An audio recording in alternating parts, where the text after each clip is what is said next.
বিষ খেয়ে আত্মহত্যা এক ব্যক্তির। ঘটনাটি ঘটেছে গতকাল মুর্শিদাবাদের রেজিনগরের গোপালপুরে। জানা যায় ধুলুপদ দাস নামে ওই ব্যক্তি দীর্ঘদিন ধরে অসুস্থ ছিলেন।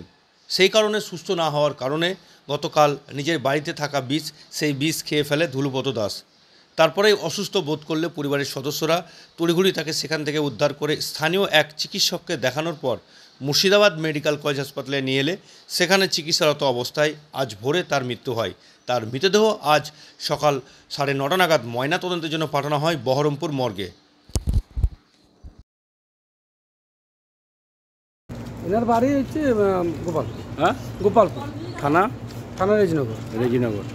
কি হয়েছিল এনার? এমনি অসুস্থ ছিল, হ্যাঁ। তারপরে নিজের ডাক্তার পয়সা খরচা করছে, তার জন্য নিজে নিজেই নিজে নিজে বিষ খেয়েছে? এমনি কোনো ঝামেলা ঝামেলা কিছু হয়নি। কবে হয়েছিল এটা? এটা গতকালকে 2-2:30 দিকে এরকম। আচ্ছা, অসুস্থ ছিল? হ্যাঁ, অসুস্থ ছিল। মানে সুস্থ হচ্ছিল না বলে ছিল, একটা চোখ ছিল না, তো নিজের উপরে একটা বিশাল ইয়ে ছিল। আচ্ছা, ওই জন্য মানে তারপরে কি কি খেয়ে বিষ খেয়েছিল? হ্যাঁ, বিষ খেয়ে। বাড়ি বিষ পেলো বোধহয়? বিষ জমি জায়গা একটু হয়তো করতো, চাষ বাড়িতেই ছিল? বাড়িতে ছিল। আচ্ছা, দিয়ে কোথায় ভর্তি টর্তি করেছিলেন? ভর্তি আমাদের ওখানে প্রাইভেট ডাক্তার কাছে দেখানো হয়েছিল, ওখান থেকে মেডিকেলে ভর্তি করা হয়েছিল। কখন মারা গেছে? আমরা ওই 5টার দিকে। আজকে ভোর 5টা। নাম কি ওনার? ধুলুপদ দাস। ধুলুপদ দাস। এরকম বয়স? বয়স মোটামুটি 65। আচ্ছা, ঠিক আছে।